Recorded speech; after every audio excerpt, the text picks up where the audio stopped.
Hello and welcome here again, to Realize to Actualize, which is a philosophy / practice, something that I have developed during my own experiences in life. Very basic, very simple idea is that whatever it is we realize, we actualize. And the realization there is about our philosophy, which is about our way of thinking, what we have learned on a conceptual level. Those realizations have created our reality. Out of what we realize, we actualize.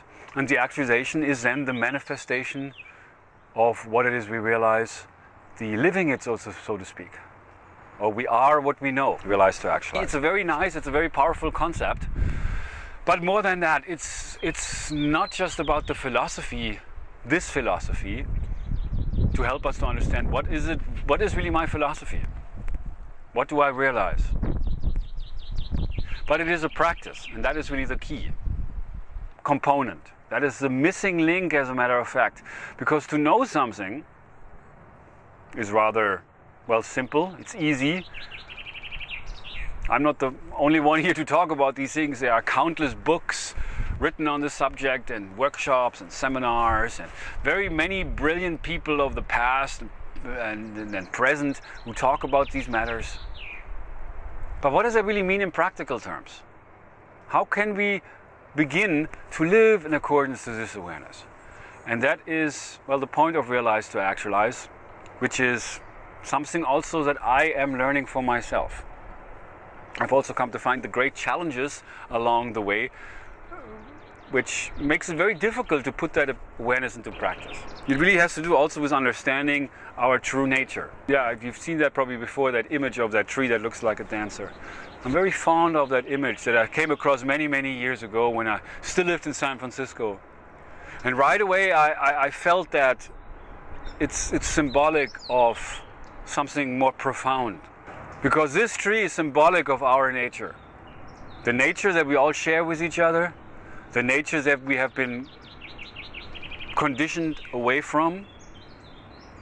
We all have developed a nature in this unnatural world where we serve a system that is very much like a machine.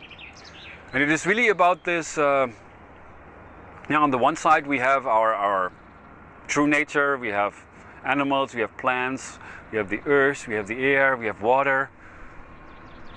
Everything is in balance there. On the other hand, we have us human beings controlling this nature, the system, politics, the economy, money with money. Money controls everything, the entertainment industry, the market. And so these things are at war with each other because the machine controlling nature, our nature, not only the nature that we are part of on this world, only our own nature, as we have become conditioned to serve the system.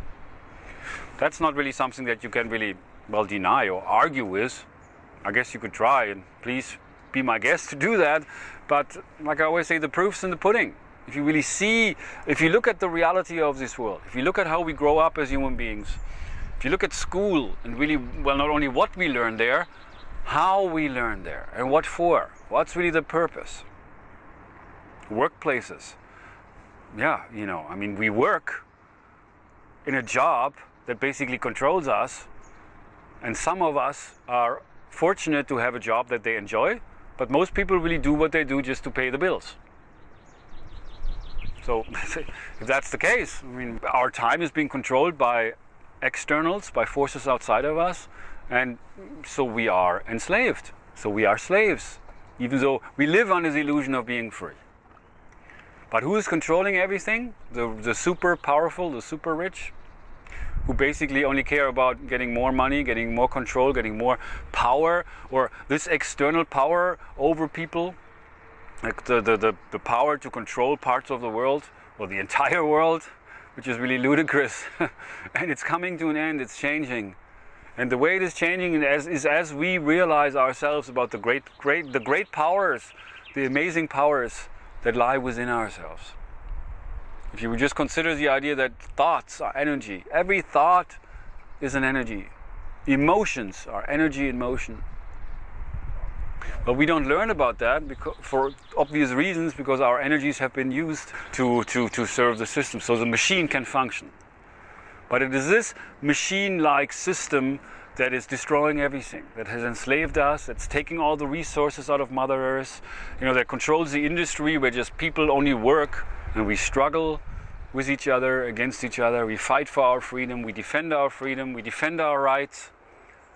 But there's no surprise then that we are so divided against each other. We're also divided from each other through our beliefs, through what we do, that we don't understand we're all one. And it's really time to act out of that oneness. It takes the practice. It is possible. Every day it is possible. And you can start today. It's easy with people who are like us and people we like. It's much more challenging to do that with people who are more challenging, irritating maybe even to us, upsetting to us. Instead of taking that personal, we can learn to see them for who they really are without trying to change them or evaluating them, just learning them, getting to know them. And as we do that, we become more connected, first of all, to their nature, as we are being natural towards them. And as we do this, we also become more connected to our own nature. Because every person we ever meet is just another version of who we are, basically. We all are more alike than we are different, even though many times we only see the difference. And we look for people who we have something in common with. It's also part of our program.